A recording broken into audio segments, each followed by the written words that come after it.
yamna high profile da leiba koi India gi tongan ba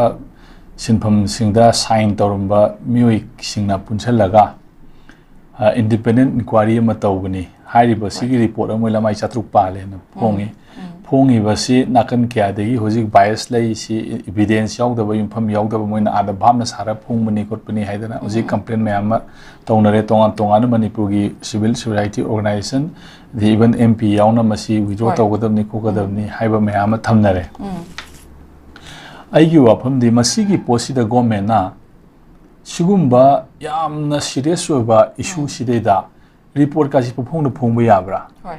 Highways aigi wahang ni sumbe ay lambe ay adu na moigi perception ni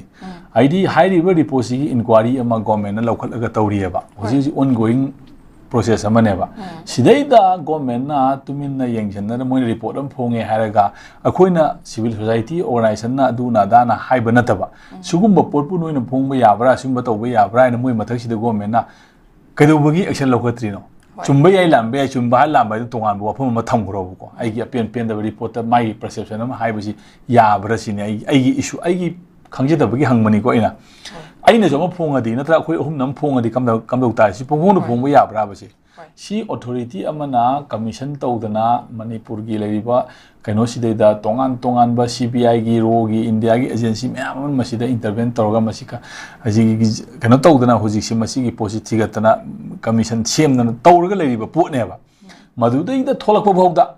pen da heng nei nagadori ne ba ada sidai da independent akhoi hana thabak tawrami akhoi hana sign tawrami adu ne da ne haibagi kaino du dai da hektabak sidai lamai chatruk panba report ama phonge manipuri conflict sigi matang da independent liberty koi gi people's union for liberty kari PUCL sina ta phonge haraga sanna baleba sida oibi yagadra sanna ba ta yagadaba pot oide ba haiba posi adu action lobu su yaro ba adu ita di government later su yare ne government si moina pali brava sarkar si PUCL na pali brava lenga si moina salai di brava inquiry commission ga si moina pakhem da semba ya brava Sigumba niyomniti huktaba mayam singa se government gi aina hangningi di government gi sigumba yamna luraba tanza sida sigumba bias oiba yai oidabi yai sigumba pot ama puthora kan sida lebak sida amona trigger tawriba ko masagi irang thol na ba yaba masak yahol laga tholaiba potche masigi potse masi withdraw tawba nate withdraw tawba tawdai mathau tade government na masi phagadamni government na mase sugumba se magi procession do sama sumjanu natraga sama lanjanu masi tawbe masi gi pose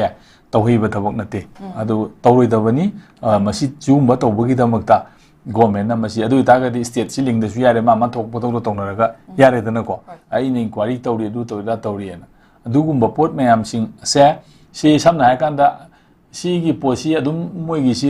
lamdam na hai tare ko kana gumba bana su kai akhoi gi report gi matung ina India gi kaino singda politician singda moi aduna khwairi gi phaba rating leire ga ne phong pu yawi dana ko adu mai tawdana sigumba gi pot mayam sing gi type ta moina phong gi mong du di si yaroe di siri yam sensitive issue amane ba sidi ko aduna government to min lebam thokte issue du gi ai madu gi kaino du nai naroi magi report tu gi spirit tu da chumbala ban ne jaroi adu sugumba poche independent inquiry ni adu ne da ne haraga sugumba tawbuse government na commission tawdana government na enoi da inquiry tawro ni sinadana order am thoktana si tawroga tawbana tabani na haiba posi da sensitive area ni na mase government na action laukhallaga masigi ain gi oba tawhum thokpa thabak ama tawraga mokoi da sugumba se mokoi yamna tawdana bagi da makta government na masi su moto case ogera complaint FIR case ogera wari bobo ko sugumba sing si tawraga masi aidi tawhum to I hedana aidi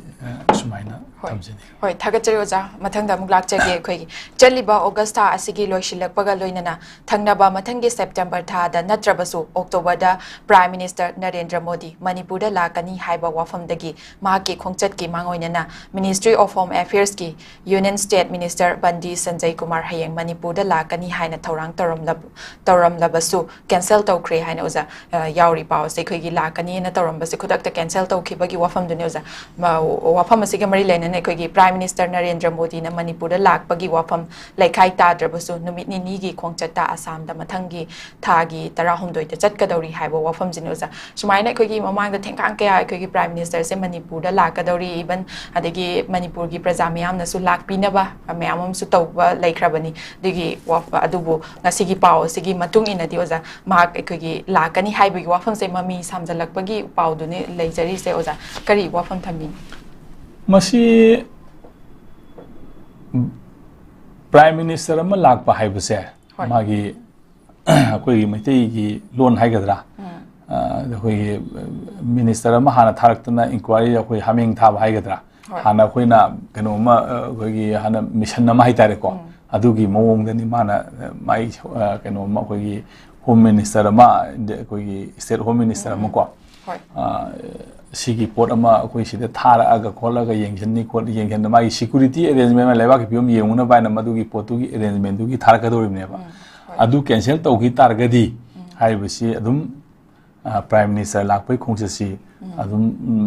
confirm tawdringe de cancel tawgi piom neba leiri ba posi confirm tawdringe to po pham sing de sum chatkani adu mana nungai ba jaga da chatkani ma nungai taw jaga da chaloi adugi wari ni hojik sireida adu hairi ba posi ki matang da mayam puna mona ngainari se Manipur gi issue sida Prime Minister gi last word chine buko kamai lo sangade ke ko kada ge na ngarang han gi khabar sing gi matang da mana Manipur gi maram da adu tawde na hairam ba mayam leibudu hojiki leiriba koi keno sida da khabar gi clipping khara da ko aina thengna ba khara da Prime Minister na hojiki hanagi si minister sina koi gi illegal immigration gi kari gi adai keno gi matang sida da mayam song thabak lokholami kholami haina ma tholokpagi keno amadi mangon da haipet akoi na thengna gre ko adugi pot mayam singdu lakpani na Manipur gi leiriba issue sida akoi na claim tawriba pot che haiba posi da tawuda bu mana illegal immigrant ne haiba missing do adu kana no haiba potumadi akoi yengba ma darkale tangai phadana phajana munne yengba mana illegal immigrants ne haiba missing do Brahmaram di lai basi oidoribra natragana Bangladesh romdi changai ba keno singsi oidoribra sigi animak sigi akhoida masi keno leyeba ko ada mana leiriba poche karamba group no haibado akoi honorable CM Biren na hairemidi magi leiriba hanagi honorable CM na hairemidi sigi leiriba si leiriba masagi Burma dagi kaidi changai ba mayam haitare ko si mayam sigi karigi mayam ni Narendra Modi na urisina moidura natra corona kangi mino haibado di adugi nongsup haramdagi laibra nongpu haramdagi laibra haibase hairiba illegal immigrants singse nongsup haramdagi lakpa illegal immigrants oidoribra nongpu haramdagi lakpa illegal immigrants oidoribra hairiba potu nakhai sengba amadi akoi mathau tabraina khale aduga tawbudabu sunga ngangamdabdagi sunga hairamdabdagi kariguma khara sigi matang sidaida sini lolakpuse si mangonda hairiba posi kitang yaurabra haibagi poti ga solution kamai lakpa yage da makar mamong do observe tawri do adugi potu da koi yengma tabani aduga laiba poti mayam na budi adu ada pai da haiba mayam leire ko Prime Minister wam tangang de adu ada haiba na singma mayam le adu mana nganga di last ne bo oidori si mai mathakta mana haidoki bo waji amona kakningai gi maram leitreba adu tar mana ngangi bo wadu aroi bo eradi mana ngangi bo wadu deida madi bulldoze toro ka doine ba takai adugi level do adu akoina mana tawbusi karamba mongde yengi kamai tawri mai observation si kayam sanglo gidori no kamai tawri no haibugi akoigi ningjing mangi yang de diaro hai de diaro ba decision lo de diaro ba adugi decision lo budi matam kyam sung sai cham lo dori bra leidna ko mana soma mana aidi sung si banai roi da ba aidi adum hinga leiga do ba aigondegi political power je sung ta roi da ba mi ni na khalaga adu matam du sung ngai ba ngawe akoigi kanogi larikta Ramayan gi kari gi larikta rabona ada aidi sanai amar ni aidi sanai ka khadori mi hayeng thani ngai do adu ma sibna hangre da na ko almai to na mi ba bi je sibna ba mapong ni oren sibi ai heng sibi ai adu tawada ba thabak adu di vision di clear oigedabni ada mai vision ji mai makuk to erambi ai natraga mai pungning do erambi ai adu hoji bokti khoida sabsana express tawdri madu phongdoktri adu phongdokpadu adu gi lambi du lakpadu ne akoina madu yaning di hayo rasu mari hando oroi dong ne buko adum chathakhradawne ba marani mana prime minister ayidi mana nganghi watuna last oibna aduda aina pen phawbi ai pen da phawbi aduna wa amani adugi lang thokpa adugi aduna mu phaya tawba aduna issue amane ba but hari budu mana hairakpa taragadi hari potu da madi bulldozer kadori me ba aduna adugi tawnana ba poto ma matam kayam sang lawgi doino haibuse akoina haiba ngamde adu hojik laiba issue di hari pot myam singji kharaga saida akoigi samin chawong lakani bo hairasu ade kenom hairakpu oragasu kitang lenga ise adu mai websi mangonda kharaga thengba isang hi yoksala bra haibudo adu maina wakhan khallaga akoi leib ta mina tadi akoina di hojik kari tawba yani wari bo ko adu ni hojik leiba films thagajri oja na so legal ki matang se ja panbiri aduga mari laina na khoi